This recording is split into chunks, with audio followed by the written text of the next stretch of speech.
Welcome back to Make Yoga Your Business podcast. Today, do you really need a website as a new yoga teacher? And if not, what do you need instead? Let's get into it. Welcome to Make Yoga Your Business, the podcast for yoga teachers and wellness professionals who are ready to grow a purposeful and profitable business. Grab your tea, your mat, or just some space to tune in, and let's make yoga your business. Welcome back to Make Yoga Your Business podcast. I'm your host, Kai. Thanks so much for tuning back in. So maybe you just finished your 200-hour training and people are starting to say, okay, time to build your website.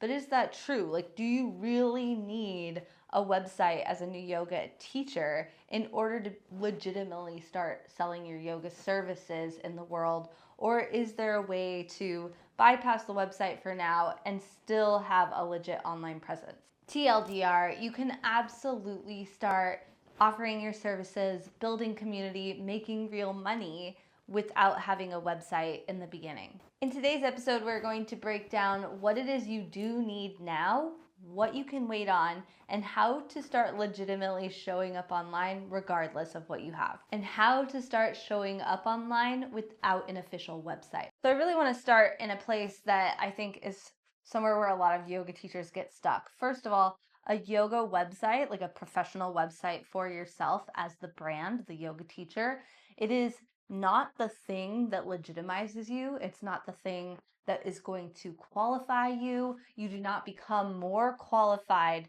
to offer your teaching and be paid for it because you have a website.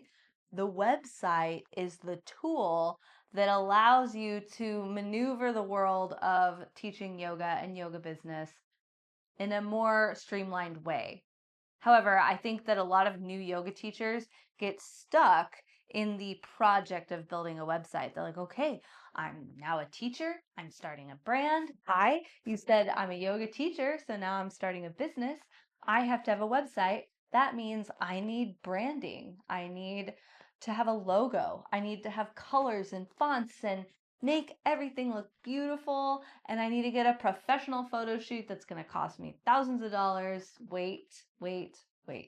There is something so much deeper that happens underneath just that initial excitement that everyone loves, the creative aspect of, okay, now I get to start a brand.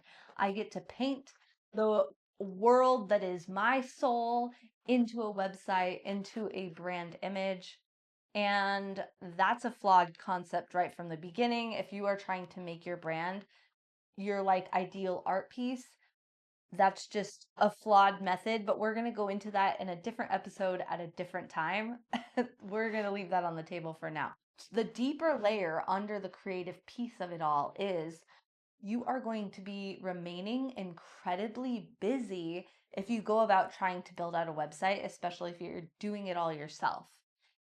And if you are not doing it all yourself and you're hiring somebody to do that, we're going to talk about why that is not necessarily the best use of your money and time right now, because chances are it's going to have to be redone. But the thing that is lying underneath all of that busyness is fear of taking real action, is the fear of starting to show up and act as an authority, starting to stand in your niche and your brand image and own the space and offer your services, pitch your services, get hired for jobs. All of that scary stuff that makes our ego shrivel up like a raisin, that's the stuff we're avoiding when we stay busy on a website. But those are the things that are going to get you paid, bring in revenue streams, and make you actually move the needle forward in creating a business that's going to support you long term. Building a website is absolutely not going to be what brings you money. You going out in the world and offering your services is going to be made easier by having a website. Hope that's landing. I heard this once. I don't know where I heard it, but they said you don't want to build a mansion until you know who's moving in. So if you are not clear on your ideal student, on your niche, on your brand, like what it is you stand for in the yoga world, what makes you different, what you're going to be offering, then you absolutely should not be building a website just yet until you see the bigger picture, until you see where you're going as a yoga teacher and business owner. So although I do not think that you need a website right away as a yoga teacher, I did not have a website until probably 5 years into teaching yoga, maybe 4. I don't remember exactly. What you do need to be is Googleable. And this doesn't have to literally be on Google. Like if you Google your name and your Instagram does not pop up, like no big deal, but you need to be able to be found somewhere online. The only time this maybe is different is if the only place you're teaching is in a studio and the people coming to your classes can look you up on the teacher roster from that studio, see a little blurb about you, and you're good to go. But if you have been around here or you're sticking around my world, you know that I'm not team you teaching only in studios and making all of your money from there. So you're going to have other places and other opportunities, other offerings in the world where you are collecting revenue and putting your offers in the world to have people pay you for them. And when you are asking strangers on the internet or strangers in your city to pay you for something that you're offering, they want to be able to look you up. They want to make sure that you are a real person, as they should, right? Like, how many times do you look up reviews online before you go purchase even a physical product, like a new sunscreen or something, much less go to this yoga teacher's event or retreat or sign up for her online membership without being able to see something about her online? So, what does this mean? This means that you have to have somewhere online where people can go and you are found, and that place where you are found is not some janky old Facebook page with a bunch of your tagged photos from when you were in college. You want this to be a profile that is streamlined, that is professional, that has a cohesive image. I'm not talking about like all the same colors or anything. It just has to show that you are a consistent person showing up in the world in a consistent way. So where could this be? This could be anywhere. This could be Instagram. Instagram, I'm a huge fan of. I think Instagram accounts make for a great business card, like a quote unquote business card. When people land on your Instagram and they can see professional, polished little grid and bio and photo of you, that acts as your business card. But a professional TikTok account works also if you have it, again, streamlined and there's a consistency there.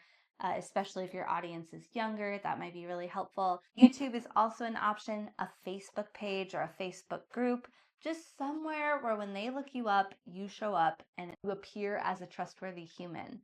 I have also seen people do a simple link tree page, like one of those, click the link in my bio and it pulls up and it's like 6 different links. But as long as those links link to resources where people can find you online, that works great too. Like I said, I'm a huge fan of Instagram. I personally use Instagram as my business card anytime I'm referring people to me. So the way you could set up that account or any other platform that you prefer is just make sure that there is a clean, professional looking photo. This doesn't have to be professionally shot, but something that makes you show up trustworthy photo as your profile photo. Have your name there. Don't like hide behind Fairy Unicorns 317. Like you want it to be something clear, like, okay, I know this is this teacher, and have it your bio state clearly what your niche is. So if you are still unclear about your niche, go back and listen to the niche episode. But if you have your niche and you're clear on it, make sure it's in your bio, just like a 1 to 2 statement, sentence, whatever, that lets people know what kind of teacher you are and what they can expect from you. And then I like to go ahead and pin a few relevant pieces of content that I've created to the top of my profile. I know Instagram lets you do that. TikTok lets you do that. I'm not sure about YouTube, but you know how you can go in and be like, oh, okay, in this post, I shared about what I offer in my teaching. Great. I'm going to pin that at the top of my profile. That way, when new students come, they see that right away. You can also do this through your highlights, whatever you prefer. I like to do both. I especially like to have my upcoming events, teaching schedules, and offerings being on those highlights. You have to play with it, but more of the story, just having your profile act as your business card and be professional. I'm going to use my notes here because I am going to space these out. I don't want to forget any of these. This is a list of low-cost tools that you can use to get started if you prefer to not necessarily use your Instagram or whatever. Maybe your Instagram account is really janky for whatever reason and you don't want to send people there. Here's some ideas. So I mentioned Linktree. I think there's also a website called Beacon. I've seen people use that. I've never used it. I have used Linktree. It works great. But this is only relevant if you have places to link people to. It could simply be a studio website, like for the yoga studio you teach at. You could link their website, especially to your bio page. If you've ever collaborated with anybody on a project, if you've ever been featured online in an article, anything, you can link people there. StanStore, I've mentioned this in previous episodes. StanStore it's just a place where you can build a relatively simple website where you don't have a lot of upfront costs. So it's a low barrier to entry website platform builder. I've never used it myself, but I've heard good things. ConvertKit landing pages. This is where you can host your email list. ConvertKit is so fantastic. I don't currently use it, but I plan to integrate it later on. You can build landing pages so you can have like a URL go directly to your ConvertKit landing pages. I believe you can custom those URLs, and you can also host your entire CRM, so your email marketing service through there. So if you want to be sending a weekly email, which you absolutely should be, you should be building your email list. You can do it all through there. Another one is Google My Business. I believe, if I have this correct, my partner, he has a Google page for his business. He's a soccer coach and he shows up on Google and all his reviews show up on there, which is great. And then again, Instagram, TikTok, YouTube. The point here is that you do not want to be in hiding while you are building your website. So you don't want to be trying to offer things online, but not have a place where people are going to Google you. Let me tell you a quick story. I was hosting a women's camping backpacking retreat. That's something I've offered a lot in the past, is these backpacking yoga retreats. So people were seeing an ad on Facebook and then this retreat, and they're like, wow, this retreat looks awesome. She's going to take us out into the woods and the mountains. We're going to backpack. We're going to do yoga under the trees. Sounds amazing. But who is this lady? Like, who is this lady who's bringing me out into the woods? Is this like going to turn serial killer status? What's going on? Is it a scam? They literally, 80% of the attendees on my last trip said that they Googled me before signing up for this trip. Thank goodness my Instagram came up, my YouTube came up, my website came up for Out There Yoga. I've been featured in a couple articles online. Those came up and they're like, oh, okay, this girl has been doing this. She's legit. I trust it. And if you're like, but Kai, I don't have anywhere where I've been online yet. Like I haven't been featured in articles. I haven't done any of those things. Totally fine. Like I said, linking to the website where you teach yoga and pulling up your bio page, easy enough. You can start creating content literally tomorrow and create a presence online immediately. Make your Instagram profile nice and searchable, have it be your name, and have that pop up. It can be as simple as that. Hey, but Kai, you have a website, so at what point does it become necessary to have a website? Great question. Let's dive into that. I do have a website and I have had one for the last 5, maybe 6 years now, and I use it consistently. I'm building another website currently, so obviously they serve a purpose. When do you know that it's time for you to invest and get a full out website? Here's a couple questions to ask yourself. Do I know my niche? Clearly know my niche. I know who I serve. I know what I'm offering. And have I been consistent with that offering? Like maybe a month ago, you were like super into really hardcore power yoga, but now you're feeling more like slow flow is your thing. Maybe you have a class that's full of elderly people and you love that, but then you teach to kids on a Saturday. We don't know our niche yet. And I'm not saying you can't offer all those things in the world, by all means. But when it comes to what you are going to be offering in your own business from your website, what's your niche and have you been consistent? On that note, thinking in terms of a 2-year plan, do I see myself still in this niche, doing what I'm doing, growing the offerings that I'm building, my online membership, my one-on-one training, or my one-on-one studentship, my classes that I'm building, my private hires, all of those, are they going to still be on the same route they're on in 2 years? If they're not, maybe revisit question number 1 and 2 and see, am I really as clear on my niche and my 2-year plan as I think? I'm telling you, you do not want to build a full out website, create offers, and have to go back and redo them. It's a lot of wasted time, it's a lot of wasted money and effort.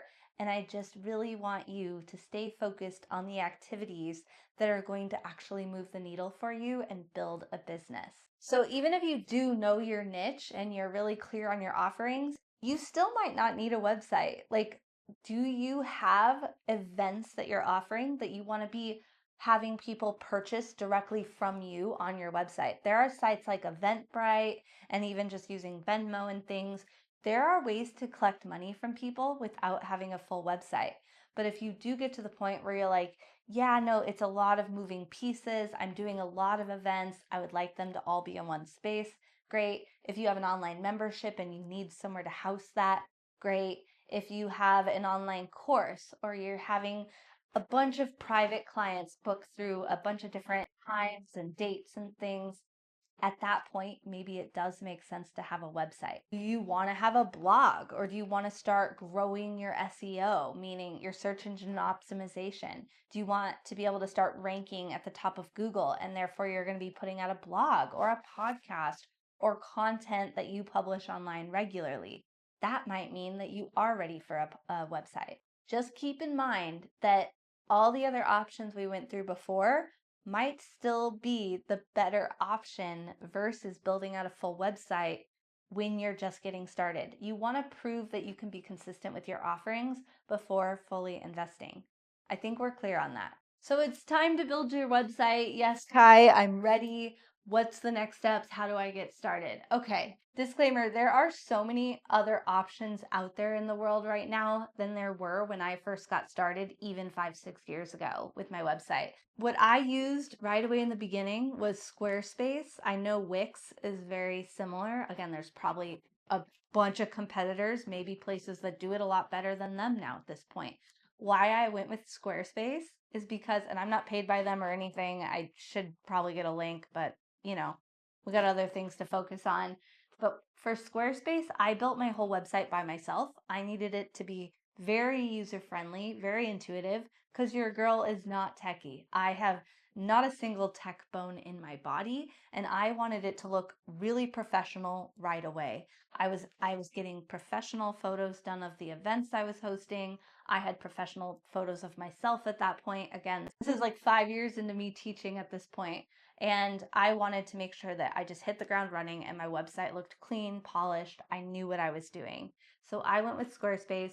It looked really good. I didn't have to hire anybody to do it, and it did everything I needed it to do with relative ease. If you have a website builder that you like more, maybe you're going to be hosting a lot of online membership stuff or courses.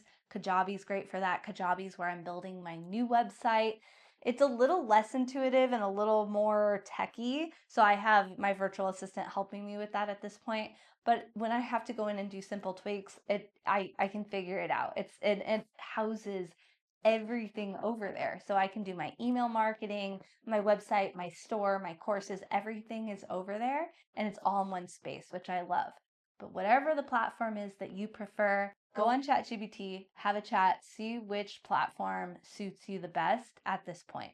And you want to keep it really simple. This is like literally just your online business card and contact information. So you start with like a homepage, have all the basic info there, a good clear picture of you, clean, polished, and have an about me page so people can like figure out who you are, what you offer. Maybe on the About Me page, you also have like a how to work with me and a contact page. Very simple. Don't overthink it. Please do not spend 3 weeks on your About Me bio. I promise you, it doesn't matter nearly as much as you think. Go in ChatGPT, give it a few prompts, and have it write your bio and just publish. Don't overthink this stuff. You have better things to worry about. And doing your website yourself is totally fine. I built mine myself as long as it has a clean, polished look and a professional tone, or just a tone and a look that matches you and your brand and your teachings. So just as a recap, what we talked about today is your website is not the thing that legitimizes you. It is the tool that gets you to serving in the world easier.